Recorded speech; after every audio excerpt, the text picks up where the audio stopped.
নমস্কার, সবাই কেমন আছো? আশা করি ভালো আছো। আর আমিও তোমাদের আশীর্বাদে ভালো আছি। তো দেখো, ঘুম থেকে উঠে চলে আসলাম কাজতে, কেননা আমাদের এখানে কারেন্ট চলে যায়। আর 8টার পরে কারেন্ট আসে, সেই 12টা 1টার পরে, তো কোনো ঠিক নেই কখন চলে যাবে। তাই ভাবলাম যে আগে এই কাজটাই করে নিই। আজকে একটু বেশি কাচার আছে, তো কাজটা তো দিয়ে দিচ্ছি সব, তারপরে বাদবাকি কাজটা পরে গিয়ে করছি। কেননা এটা হওয়ার পরে তো করা যাবে না, কারেন্ট চলে গেলে হয়তো আমাকে। তো দিয়ে দিয়েছি, এই যে কাঁচা হতে থাকুক, আমি যে বাদবাকি কাজটা। তারপরে দেখো, আমি আলনাটা গুছিয়ে নিয়েছি। এই যে এখানে রাখি জামা কাপড়, যে ছেলেদের জামা, আর আমার এই যে নিচে রাখা আছে। তারপরে এই সাইডেও কিছু রাখি, মানে এই দেখো এই টেবিলটাতে ভাঁজ করে তো রাখি। তো এটা আমি মানে কাস্তে দিয়ে এসে এগুলো করে নিলাম, এগুলো তোমাদেরকে দেখাতে পারলাম না। এখানে রাখি কিছু আমার টুকিটাকি জিনিস, আর এইগুলো পুরনো বাক্স। তো তারপরে দেখো, চলে এসেছি এই যে কুয়োতে। আর একটা জিনিস দেখাচ্ছে, আমি কোথাকার জল দিয়ে কাজ করি, মানে কিভাবে জল নিয়ে। তো দেখো, বাড়িতে তো জলের কাজটাই সব থেকে মেন, কেননা জল ছাড়া কিছুই হয় না। তো এই দেখো, ঠিক আছে, এটা হচ্ছে কুয়ো। তো তোমাদের কার কার বাড়ি কুয়োতে তোমরা কাজ করো, তো আমাকে অবশ্যই কমেন্টে জানাবে। আর ক্যামেরাটা ধরে দিচ্ছে আমার ছেলে, ভাবছো ক্যামেরা কে ধরে দিচ্ছে, তাই তো। তো ওকে ডেকেছি, ও শুয়েছিল, তো বললাম একটু জল তুলে দিই, যে আমার জল তুলতে প্রচণ্ড কষ্ট হয়, তো সেই কারণে।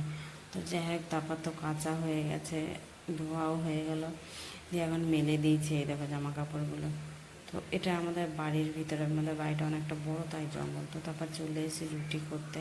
তো দেখো, এখানে আমি একটা কি ভুল করি, দেখো এতটা ভুল করেছি না, সে বলার কথা না। দেখো মানে কি, বুঝতে পেরেছো?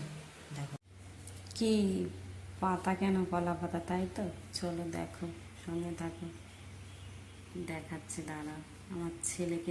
তো তোমরা তো ওখানে দেখলে যে কী কী নিয়েছি, বলে দিয়েছে। তো এই দেখো, এবার আমি এটাকে কাঁচা তেলে মেখে নিচ্ছি, মেখে নিয়ে দিয়ে দেবো। আর হ্যাঁ, তখন যে দেখলে না আমি রুটিটা ওই যে গরুকে দিয়ে ওরকম করলাম, কি বলবো জানি না, আমি কোন ধ্যানে ছিলাম। মানে ওকে ডেলি দেওয়া হয় রুটি, তো আসলো আজকেও আমি এতটা মানে মাথায় এনে, যে রুটিটা গরম, আমি দিয়ে দিয়েছি, ও ফেলে দিয়েছে, তবে আমার মাথায় এসেছে যে গরম। তো আমার প্রচুর খারাপ লেগেছে, কিন্তু কী করবো জানি না, যে আমি এত বড় ভুলটা আমি কী করে করলাম। মানে আসলো আর দিয়ে দিলাম, তো খেয়ালও করলাম না। একদম একদম এতটা খারাপ লাগে, মনে পড়লে এখনও খারাপ লাগে, যে আমি কিভাবে ওকে এই জিনিসটা দিলাম। মানে কিন্তু যেন আমি অজান্তেই করেছি, আমার একটুকু ধ্যান ছিল না। তো সেই কারণেই আর কিছু করার নেই, বলো, ফেলে দিল তো। তো যাই হোক, ভুলটা তো করে ফেলেছি, আর কি করব। আর এখন তো আর কিছু করার নেই, আফসোস ছাড়া আর আমরা কিছুই করতে পারি না। কেননা ভুলটা করার পরে আমাদের আফসোস হয়, এছাড়া এবার জানি না, যদি ঈশ্বর ক্ষমা করে, করবে, যে এরকম একটা কাজ করলাম। কেননা চলো যাই হোক, আর কি বলবো, সেটাই ভাবলাম তোমাদেরকে দেখাই। তো দেখো, ওখানে তো দেখলেই যে আমি সব কিছু নিয়ে নিয়েছি, তো এদেরকে মেখে নিচ্ছি। আর আমার বন্ধুরা, তোমরা কি কেউ এরকম কলা পাতায় মাছ খাও? তো খেলে আমাকে একটা কমেন্ট করে জানাবে, কেননা আমার তো প্রচণ্ড ভালো লাগে খেতে। আমার সব থেকে, যদি তুমি মাংসও রান্না করো না, তাও যদি আমাকে এইভাবে কলা পাতায় মাছ দাও, তাই আমি ওটা দিয়েই খাবার খেয়ে নেব। আমার এতটাই ভালো লাগে খেতে, সে মানে আর কোনো তুলনাই নেই। তো আমি না অতটা ভালো করে পারি না, যেন আমার মা পারে ভালো করে, বা আমার বাপের বাড়ি অনেকেই পারে। তো আমি তো তাও চেষ্টা করছি একটু, এখন তাও কোনো রকম পারি, আগে তো তাও পারতাম না। কিন্তু যখন বাপের বাড়ি যেতাম, তো সবার ফার্স্টে যে বাড়িই যেতাম, দিদি বাড়ি বা বোনের বাড়ি, তো ওরা আমাকে আগেই মাছ পাতায় দিত। মাংস করুক যাই করুক, কিন্তু মাছ পাতায় আমার জন্য দেবেই। কেননা আমি জানি যে, ওরা জানে যে আমি খেতে ভালোবাসি। আর বাড়িতে তো কোনো কথাই নেই, মাছ পাতায় তো আছেই। বাপের বাড়িতে অবশ্য ডেলি করা হয়, সবাই খায়, তো সেই কারণে। আর আমার ছেলে আছে, কিন্তু ওরা অতটা ভালোবাসে না। বড় ছেলে ভালোবাসে, আর তোমাদের দাদা ভাই তো ও পছন্দ করে না, মানে খেতে খাবে একটু, যদি ওই মশলাটা দেবো তাহলে, কিন্তু খুব একটা পছন্দ করে না। তো আমার তো ভালো লাগে, সেই কারণে আমি করলাম। তো দেখো আমি সব মেখে টেকে দিয়ে দিয়েছি। আর এটা কি বলো তো, অনেক আস্তে করে করতে হবে, মানে গ্যাসটা কমিয়ে দিতে হবে সেই কারণে। আর আজকে মনে হচ্ছে আমি একটু জলটা বেশি দিয়ে দিয়েছি তোমাদের সাথে কথা বলতে বলতে। তো চলো, কোনো ব্যাপার না। আর চলো, ভালোই হয়েছে, বেশি দিয়েছি, একটু টাইম করে হতে থাকবে। আর এই দেখো সব কিছু মেখে দিয়ে দিয়েছি, এবার হতে থাক আর আমি যে বাদবাকি কাজগুলো করে নিই।